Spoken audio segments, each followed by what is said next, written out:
Tip என்ன அப்படின்னு சொல்லி பார்த்தீங்க அப்படின்னா, நம்ம வந்து பிஸ்னஸ்லயும் சரியில்ல அப்படின்னா, நம்ம ஒர்க்ல வந்து எஃபிஷியண்ட்டாக இருக்கிறதுக்கு, அதாவது ப்ரோஆக்டிவாக இருக்கிறதுக்கு வந்து ஒரு டிப்பு வந்து நான் சொல்கிறேன்.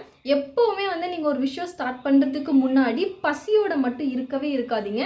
ஏன் நான் வந்து சம்மந்தமே இல்லாமல் நம்ம பண்ணுற ஒர்க்குக்கும் பிஸ்னஸ்க்கும் இல்லை அப்படின்னா, எந்த ஒரு ஒர்க் செய்கிறதுக்கு முன்னாடி நான் ஏன் வந்து பசியோடு இருக்காதீங்க அப்படின்னு வந்து சொல்கிறேன் அப்படின்னா, நீங்கள் வந்து பசியோட ஒரு விஷயம் வந்து செய்யும்போது உங்களுக்கு வந்து பசி தான் வந்து அந்த ஒர்க்குக்கு முன்னாடி உங்களுக்கு பசி தான் தெரியும். ஏன்னா அப்போ தான் வந்து நம்ம தலையில் வந்து ஓடுறது, நடக்கிறது, பறக்கிறது, மிதக்கிறது எல்லாமே வந்து அப்போ தான் வந்து நம்ம தலைக்கு ஓடிட்டே இருக்கும். ஸோ அந்த பசியில் இருக்கும்போது தான் நமக்கு வந்து நிறைய டிஷ்லாம் வந்து ஞாபகம் வரும். ஸோ தட் நம்மளோட ஒர்க்கில் வந்து கான்சென்ட்ரேட் பண்ண முடியாது.